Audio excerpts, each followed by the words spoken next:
A lot of y'all really seem to like the sublevels from level 0, and I do too. So I decided to do a second part to my level 0 video. It's not surprising that the iconic level 0 would have so many sublevels with varying degrees of danger and different premises that can mean the difference between getting a game over screen immediately or after wandering around for a few hours. For this video, I'm going over 4 sublevels that can be found in level 0. 2 of these are from the Backrooms Wikidot, and the other 2 are from the Backrooms fandom wiki. And yes, those are 2 separate pages and communities, and you should really go and give them both a look. For now, let's go ahead and check out these sublevels that I thought were cool and unnerving.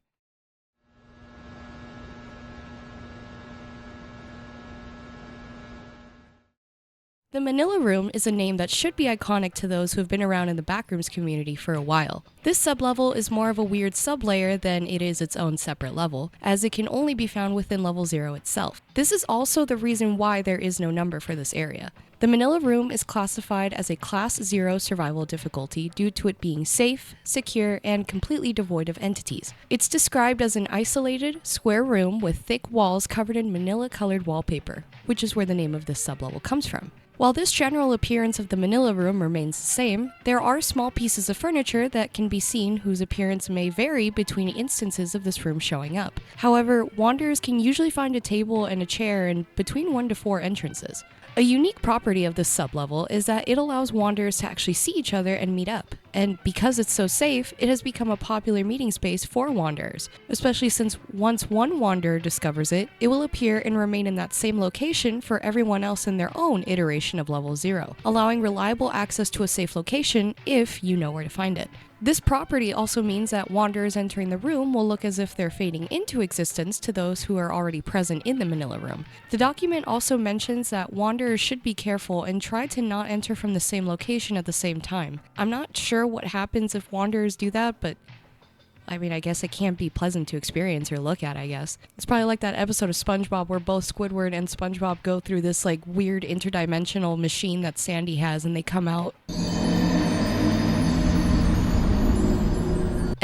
looking like this abhorrent amalgamation with— I'm gonna stop talking about that now. The Manila Room has 2 other anomalous properties that wanderers should make note of. The first is that the same bright lights found in level 0 can also be found here, but the intensity of the lights seem to vary over time. Sometimes a wanderer or a group of wanderers hanging out in the Manila Room can even experience a power blackout. It's also important to note that while the room itself is safe and completely devoid of entities, there have been banging and knocking noises coming from within the walls of the room, and those noises only intensify and get louder during those blackout periods. This leads wanderers and researchers to believe that there may be entities within the walls of the room itself, though this isn't confirmed. A major component of the Manila Room is the Meg documentation left behind that explains the backrooms and provides essential information to wanderers that has even played a major role in allowing 36% of wanderers to escape from level 0. The documentation can be found in standard Manila folders, stamped with the Meg logo on the front. But sometimes documents may disappear during the changes in the room's appearance, which requires that they be replaced. The information a wanderer can find here is extremely helpful and covers a wide variety of topics that will help them survive in the backrooms. This includes no clipping, an entity field guide, and a level guide. In fact, here's what one of these documents can look like. The document covers a few more levels, so if you're interested in what Meg has to say about these levels, go check out the level page. Link is in the description, as is the case for all the sublevels I'll be talking about today. To enter, you have to find a door randomly in level 0, and to exit, just leave out the same or a different door, and that's literally it. To summarize, the Manila Room is a sublevel that can only be found within level 0 itself and is a safe location for wanderers to meet up and exchange important survival information. This location also has vital info collected by Meg that has been essential in helping many wanderers escape from level 0. And while there are no entities here, sometimes wanderers can hear a creepy knocking or banging sound within the walls. And these noises tend to get louder and more erratic during periods of power blackouts. This is a very famous sublevel, and honestly I want more sublayers like these in other Backrooms levels. This was a short one. Little appetizer, I might say. Because now we get into the more odd sublevels.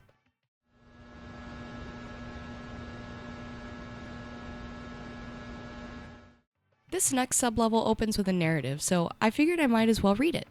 Ria Valpuri stands at one of the many glass windows in the Zenith station, looking out at the distant stars. In the upper right corner of the window, she can just make out the stars she calls Sol. and although she cannot see it, she knows that circling it is a planet called Earth, the planet where her grandparents were born, and the planet to which her children's children's children may someday return. That is, as long as everything today goes according to plan. She looks back at the screen, double and triple checking the calibrations as to ensure that nothing will go wrong. The accumulation of decades of work, coupled with centuries of scientific theory, has made it so that everything that can be accounted for will be.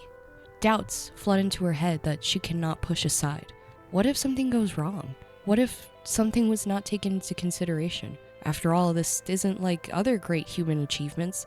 When humankind first escaped the atmosphere, when humankind first set foot on the moon, when humankind first reached beyond the solar system, they knew where they were going. They could see where they were landing. But here, humankind will be creating an Einstein-Rosen bridge, a wormhole, for the first time in history, and no amount of calculations can tell them what they'll find on the other end. The countdown blares in the background, telling her that she will witness something great in only a few minutes. She turns her attention towards the station's central vacuole, where 1 billion particles accelerate inside the white walls that could encapsulate a small country. Their trajectories and velocities mapped and remapped down to the Planck length, ensuring that they will collide with impossible precision to create a chain reaction of quantum string vibrations that will temporarily alter the curvature of the space in which they reside and open a wormhole just long enough for Rhea and her team to see what's on the other side before it collapses back into flat space, as if the hole had never been there. She feels the fabric of the NASA t-shirt under her lab coat, an artifact passed down to her for good luck, commemorating the long-defunct organization that acted as the precursor to the precursor to the precursor to where she is today. She sends a pre-written message back to Earth, informing them that everything is a go, knowing full well that if anything should go wrong today, the light will not even reach their telescopes for several years. She looks around the room, but she is the only person present in this wing of the building, with all other jobs either automated or done remotely from elsewhere in the terminal. Someone gives her the go-ahead over the loudspeaker, and with intense care, she pushes her finger into the button, triggering the chain reaction that will make history. T-minus 0 seconds. Particles collide at unmeasurable scales. Cosmic exception handlers that have lain dormant trigger for the first time since the Big Bang. Matter blinks in and out of existence sporadically as the universe's fundamental laws are temporarily ignored for reality to plug a newly formed hole. The expansion of the universe freezes for a picosecond before resuming its course. Cosmic strings form knots around quasars and collapse in on themselves. 1 million miles away, a galaxy pops into existence at the end of a trail of dark energy that leads everywhere and nowhere.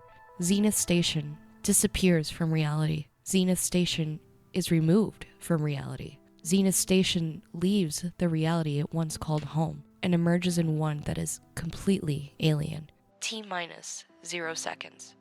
Something is wrong. Rhea Valpuri's eyes are fixed on the central vacuole, waiting for an awe-inspiring sight. But the vacuole stays still. She turns her eyes to the sensors on the screen to her left. There was a registered shift in the curvature of space around the vacuole, a shift so great that it went beyond what the sensors are capable of measuring. According to the screen in front of her, the readings suggest the formation of a wormhole with a certainty of 9 sigmas, and yet nothing can be seen within the vacuole. Was the wormhole simply too small to be seen with the naked eye?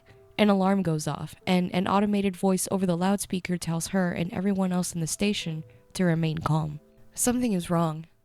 Rhea leaves the room, passing only a heptapedal cleaning bot, scrubbing away as if nothing is amiss. Rhea walks briskly down the hall, trying to get to an outer window as quickly as possible in hopes of dispelling the creeping feeling in her gut, an inkling of what may be happening. Rhea arrives at the window and looks out into what should be an abyss full of stars. Instead, what greets her is a gargantuan megastructure, far larger than anything Rhea had ever seen. An enormous lattice of dimly lit rooms surrounds the view outside the station. She traces her fingers mournfully over the place where Sol once would have been, confirming that the worst possible chain of events had occurred. The wormhole hadn't been too small to see. It had been too big, larger than the central vacuole, and larger even than the station itself. The wormhole had been so much larger than their calculations had imagined that it had swallowed the entirety of the Zenith station and cast it somewhere foreign in a one-way trip. Level 0.1, also known as Zenith Station, has a Class 0 survival difficulty and is safe, secure, and devoid of entities. This sublevel is described as an enormous megastructure found embedded within Level 0 itself, similar to how the Manila Room is simply a part of the main Level 0 rather than it being an entirely separate sublevel. Though the designation megastructure implies that Zenith Station is big enough for it to be its own sublevel. In typical absurd backroom style, this sublevel has a weird visual property when looking at Level 0 from within Zenith Station. If a wanderer were to look out towards Level 0, they would see what looks like a series of nearly identical, dimly lit floors stacked on top of each other. Some wanderers have even tried to break through the ceiling and the floor in Level 0 in an attempt to reach a different part, but they've been unsuccessful. It's unclear whether or not this means the backrooms themselves prevent wanderers from taking shortcuts like this, or whether these floors are simply the different solitary iterations of Level 0 that are unique to each wanderer. From what we've seen so far, Level 0.1 takes the appearance of a megastructure hosting various rooms and chambers. The materials used in the construction seem to be metal and glass, and this gives the sublevel a futuristic style of architecture like what you'd see in sci-fi movies. A lot of the structure sadly shows signs of extreme damage, and wanderers can expect to see exposed wiring and broken electronics contrasting the smooth, clean, and almost untouched parts of the station. The very nature of a megastructure means that a good portion of the sublevel hasn't been mapped yet, so it's not clear what the true size or entire appearance of Zenith Station is. But there is a massive hollowed-out section in what researchers believe to be the center of the structure, which allows them to get an idea of the shape and general scale. From what has been reported, it is believed that the sublevel takes the shape of an extremely large, spherical shell that surrounds the entirety of that middle portion. There seems to be a shell protecting the structure, and the width of this shell has been described to be dozens of city blocks wide. That is a huge shell. Think of like New York City, and that's probably how wide this thing is. Which would make sense because there are large, brightly lit areas within the shell itself, including bedrooms, kitchens, gyms, and even some hydroponic greenhouses in various states of disrepair. Typical things you'd find within a massive space station that was implied to be used to preserve the human race while we find another home. You know, classic space station horror movie concept. These rooms are connected by automatic sliding glass doors, with some remaining functional despite what is described as a decay around them. Given the state of the station itself, it's safe to assume that the decay is referring to electronic decay. While a lot of these rooms can appear brightly lit, this is more so representative of rooms closer to the middle portion of the shell rather than those deeper within the station where the most damage may have occurred. In fact, it's been noted that of the explored sections of this sublevel, Level 0.1 varies widely in lighting and temperature depending on the degree of damage within that particular portion of the structure. While a good amount of the sublevel is relatively well lit and has stable room temperatures, there are sections of the sublevel that are either impossibly cold or hot.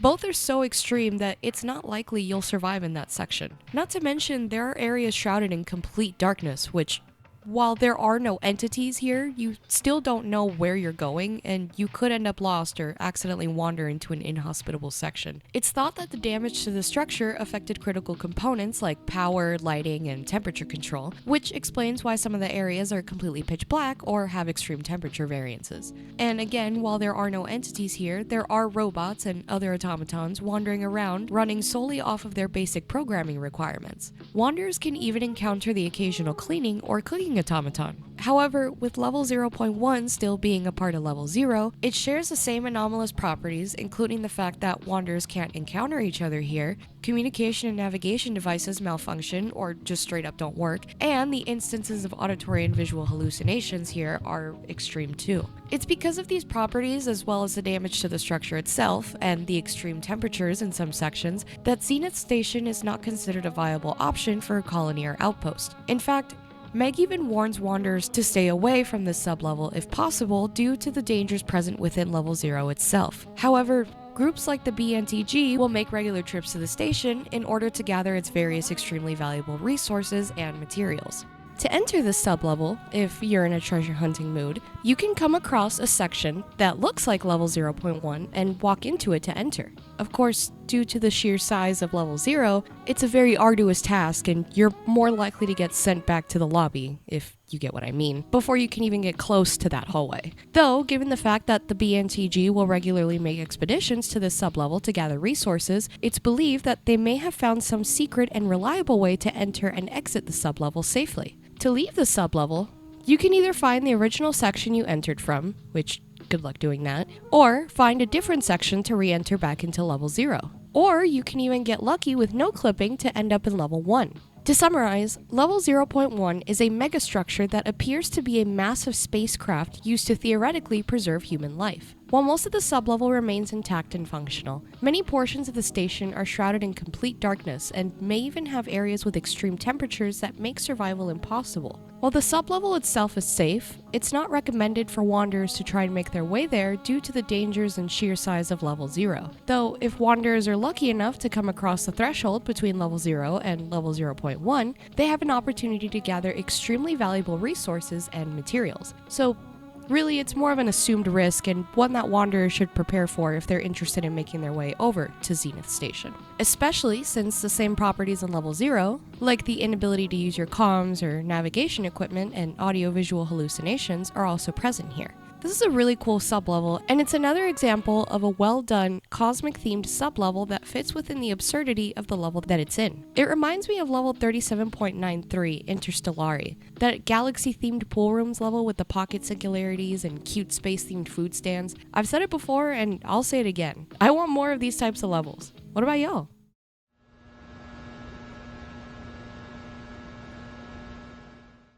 The third sublevel I wanted to talk about today is the first of 2 fandom wiki entries for this video. Level 0.95, also known as Static, has a Class 5 survival difficulty, or as this page calls it, threat index, and this is due to the sublevel being unsafe, unstable, and due to the presence of one really unsettling entity here named Haze. But we'll talk more about Haze in a second. This sublevel has been described as a rare and elusive one, especially since only one wanderer at a time can exist in this sublevel. If a wanderer is currently in level 0.95, it becomes unable to be entered. As such, there is very little recorded information to refer to.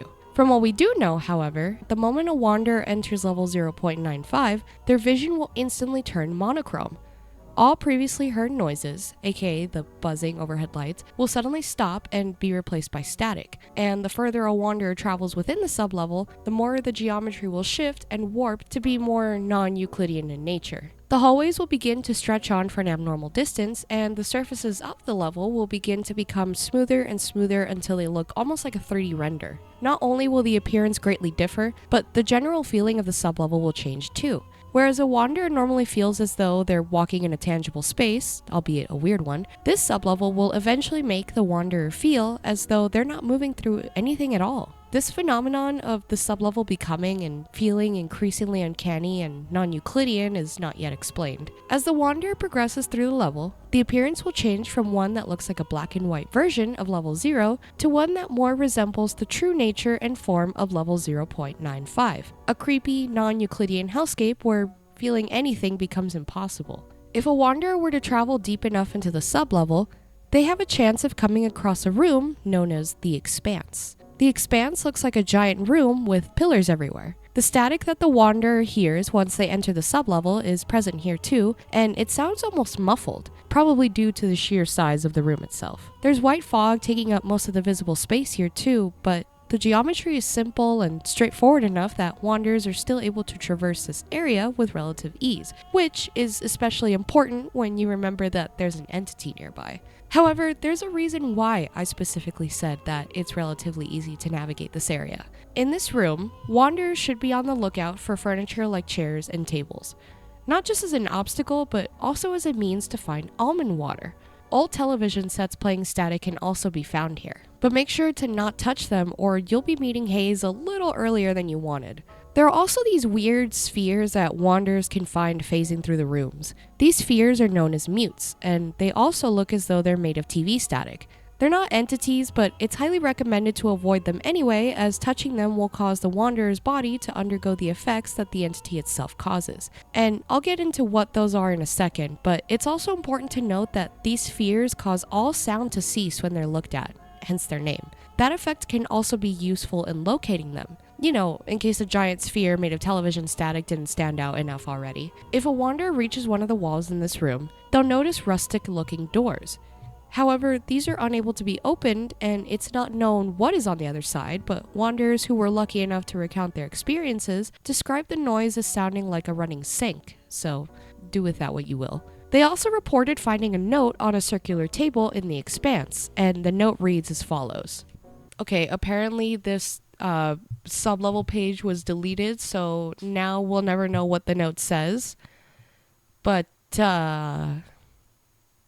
yeah. Let's just keep reading about the level then and just remember what once was. Like I mentioned, not many wanderers have been lucky enough to leave the sublevel, but those who did all described having memories that didn't belong to them. They also reportedly suffer from extreme migraines. When asked about these memories, wanderers all say that they have memories of a childhood home. They recall an old TV set, a rocking chair, the smell of lavender, and the faint sound of a child crying. Those who weren't able to leave, however, most likely succumbed to the entity I hinted at earlier, known as haze. Haze is described as a distorted but human-shaped silhouette. It's said to be 6 feet tall and hovers about 5 inches off the ground. It's also able to run about as fast as a regular human too, which isn't great when the best thing you can possibly do to avoid haze is to run. Oh yeah, I forgot to mention that, huh? Yeah, this is basically like a light version of level ! Or level run for your life, as it's also known. Only instead of having to run down a narrow hallway while avoiding a horde of entities, you're running through increasingly uncanny monochrome environments until you manage to come across the expanse. You also have a significantly better chance of escaping level 0.95 than level ! And I'll explain why in a second, but back to haze. The effects I mentioned earlier when talking about the mutes are pretty terrifying, and whereas you have to touch the mutes in order to get affected, haze simply needs to get close enough to you for the effects to begin. These effects are described as the body beginning to contort and destabilize until the point where it is impossible to survive. Not only will this effect impact the wanderer, it also distorts and warps anything and everything close to them, including the furniture that is scattered around in the expanse. Even attempted pictures of haze come out looking extremely glitched and weird. I did mention earlier that you have a much better chance of escaping level 0.95 than level !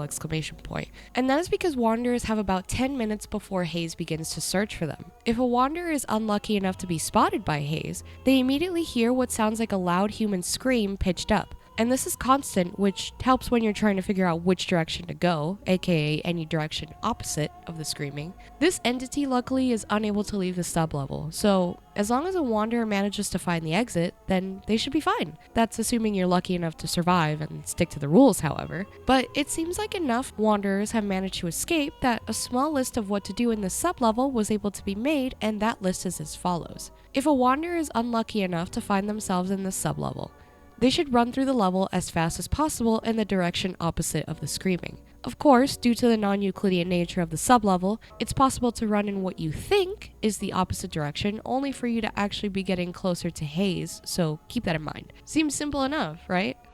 Wrong! There's a few things wanderers need to keep in mind while they're here, and that is the list of things that they should not do in level 0.95 if they want to survive, and these are as follows. Wanderers should never stop running while they're here. While haze is the only entity in the sublevel, you should keep your guard up anyway and your wits about you if you want to survive, as it seems constantly moving is your best chance of survival. Wanderers should never try to no-clip out of level 0.95. Not only is the no-clip method unreliable here, but on the rare chance that it does work, it will simply send a wanderer to the void, and everyone knows that you definitely do not want to end up in the void. This one is pretty obvious, but do not run towards the screaming, because that screaming is coming from haze. And if you want to run straight towards the ultimate chiropractor out of hell that sounds like a crying child and smells like lavender, then be my guest, but I think I'm good. Do not make any vocal noises. Don't yell, don't scream, don't be tempted to test out the echo in the expanse, don't even make your breathing audible. For whatever reason, any sort of vocal noise seems to draw haze significantly closer to the wanderer. I personally think that it may travel by frequencies or sound waves, which is why haze can seemingly appear in one place or the other almost instantly, but who knows? We gotta get Brugly on this. He'd survive this and tell us, I bet. Lastly, and possibly most importantly, do not touch the television sets that are scattered around. This seems to wake haze up earlier than usual and causes it to start hunting for the wanderer. And that really sucks because when wanderers get here, they have about 10 minutes before haze even begins to start hunting you. Of course, staying silent and avoiding obstacles while also trying to find a way out seems easier said than done, but compared to most dangerous sublevels, you have a fairly solid chance of surviving if you follow that list of rules to a T. As you can imagine, by everything I've talked about so far. There are no colonies or outposts here, and I doubt any plans are being made to figure out how to set one up. And like I mentioned earlier, the only entity here is haze, which is both a good and a bad thing. And if you want to come to the sublevel for some reason, well, you just have to get lucky. Unlucky? Both and neither, I guess? I don't know. But the only way to enter is to be suddenly transported here from wandering around in level 0. To exit this sublevel, you can run far enough into level 0.95 to have a chance at being transported back to level 0 from where you first entered the sublevel. Or you can also rarely end up in level -80. A wanderer can also try a no-clip, though this isn't really recommended. However, it's been noted that no-clipping through the walls will lead to the void, while no-clipping through the roof will lead a wanderer to level 12, so no-clip at your own risk. A wanderer also has a very rare chance of randomly falling and no-clipping through the floor where they will end up in level 1. To summarize, level 0.95, or static, is an uncanny version of level 0 that increasingly becomes more and more featureless the deeper a wanderer runs through it. The sublevel starts off by making your vision monochrome and making static the only thing you can hear. As you run deeper and deeper through the sublevel, the once familiar halls of level 0 begin to become more and more derealized and featureless. Not to mention the wanderer will begin to feel as though they're not running through anything at all, having all their senses dulled due to unknown properties of the sublevel. After running for a bit, wanderers can come across a massive room dotted with pillars, furniture, and blanketed in a thick white fog. It's here where you're more likely to exit from the level, though the entire time you'll have to avoid an entity named Haze that can contort and distort your body, which you definitely do not want to have happen to you. You'll also have to avoid no clipping into walls or making any sort of vocal noise, and also keep your wits about you as the level becomes increasingly non-Euclidean, but it's still possible to survive. Allegedly. But I definitely think that this is a sublevel that I do not want to be in, and quite frankly, I don't know why anyone would. Let me know what y'all think. Is this sublevel a better execution of the level run for your life concept?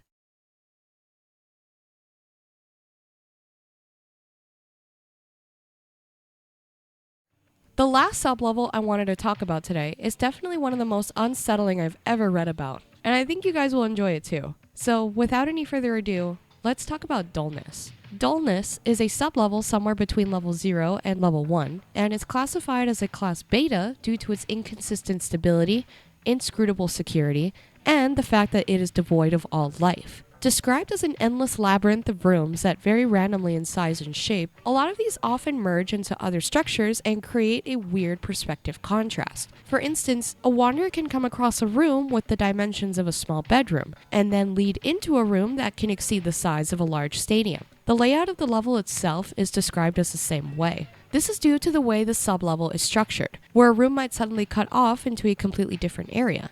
Not only that, but it's even reported that the geometry of the level shifts, which can make navigating or mapping the level borderline impossible. Now, you might hear all that and be thinking, but Red, that just sounds like level 0. How is this any different? And to that, I'd say, yes, you'd be right. But you'd also be wrong. While Dullness looks like a typical level 0 clone, the one thing that stands out about the general appearance is the fact that the entire sublevel is composed of this smooth, indestructible, featureless yellow surface that extends from wall to wall and floor to ceiling. The level itself also features entirely unique sections, as it's been reported and it's believed that no two sections within Dullness share the same layout or compositional structure.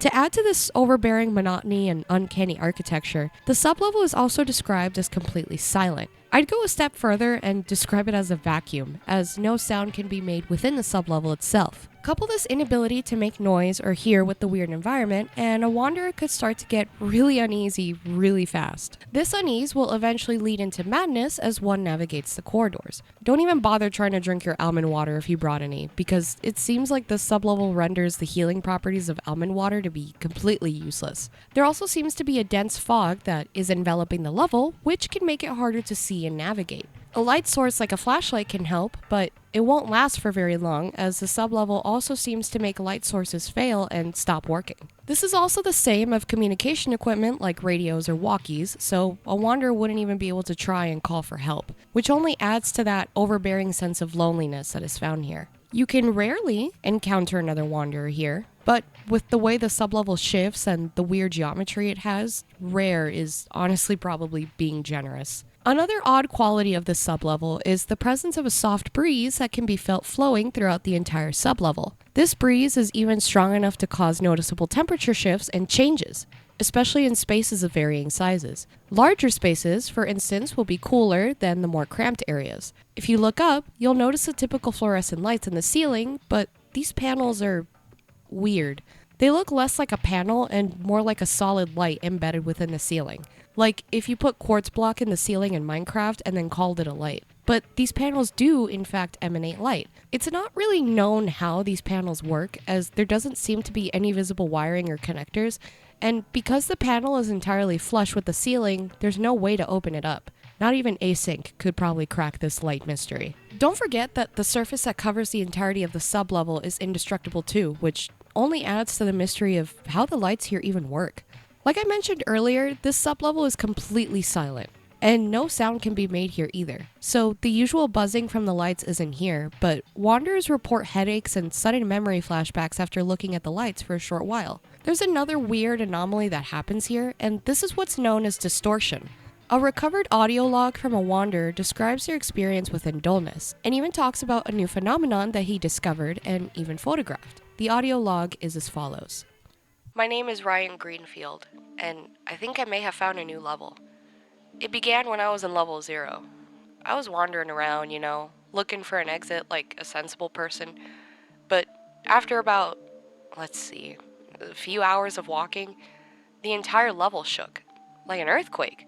I stumbled about, trying to find a wall to stabilize myself on, but suddenly the floor below me collapsed and I fell through the void.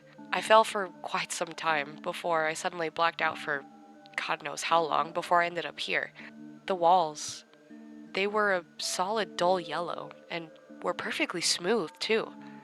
I explored the maze and my travels resulted in me seeing the term space being bent to its greatest limits. I've seen spaces smaller than a pencil's width, small crevices in the walls, if you will. I've seen spaces larger than skyscrapers in height and greater than stadiums in width. It felt so weird.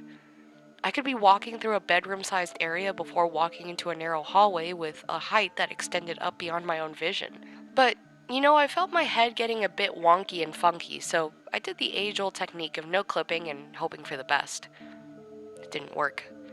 I slammed myself into the wall so many times, but I just couldn't no-clip. It was like if the level was extremely stable, so I gave up after a while. Who wouldn't? And went deeper into the level. Again and again, I was met with so many varying spaces. The funny thing is, I hadn't even realized that the level was devoid of life. I saw no entities, no humans, nothing. And I thought I was a goner. Forced to spend my life here for, I don't know, all of eternity. I started to go insane. I ran. I ran as fast as I could, but obviously there was no exit. I honestly thought there was no exit at all until the distortion. Here, my memory fails, so after about a bajillion years of wandering, I noticed my vision was getting weird. At first I thought, great, I'm fucked. My sanity's dropping, and I don't got almond water.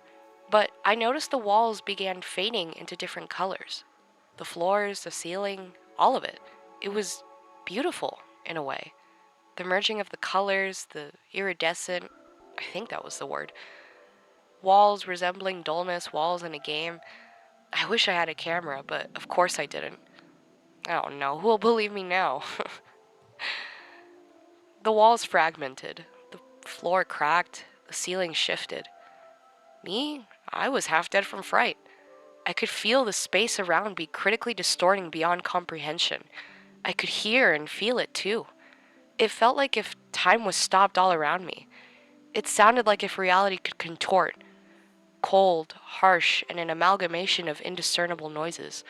And before I knew it, the space around me had warped into an endless darkness. Soon after, I realized where I was. It was the boundless expanse of the void. I fell, fell, fell, fell further and further away from consciousness. It was here that I sorta gave up, just flat out quit on life. About a dozen seconds passed by before I was assaulted with a bright yellow light and the deafening noise of fluorescent lights. I shielded my eyes from the sight before I landed with a hard thump on moist carpet. I'm sure you can guess where I found myself. I'll never forget the world I traversed. For the most part, it was truly a dull infinity. A word for travelers: never come here. That's about it. I'll be turning in this log to the Meg. See ya. Attached note. On February 10th, 2000, Ryan Greenfield returned to Dullness and attempted to take a picture of a distortion. It is attached below.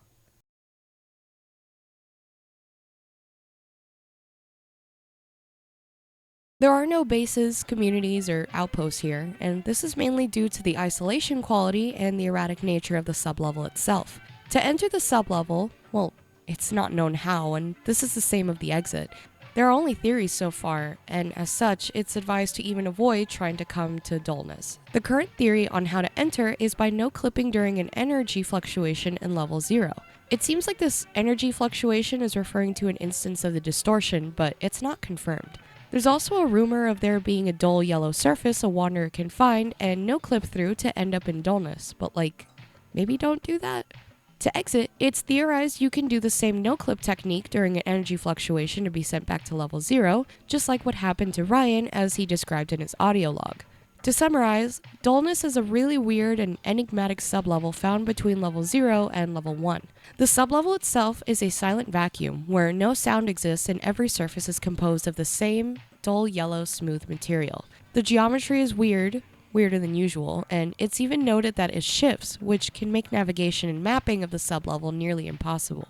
There is even a dense fog and a slight breeze everywhere within the sublevel. This is a terrifying sublevel, and it honestly might be up there in weirdness with level 0.99, but I can't decide which fate is scarier: succumbing to silent madness or succumbing to a giant static tentacle in the nucleus.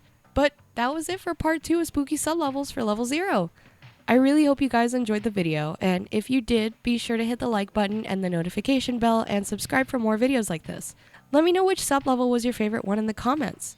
I think mine was probably Dullness, just because I love the uncanny aspect of Backrooms levels, and when that is the premise of the entire sublevel, I just eat it up like slop, I swear.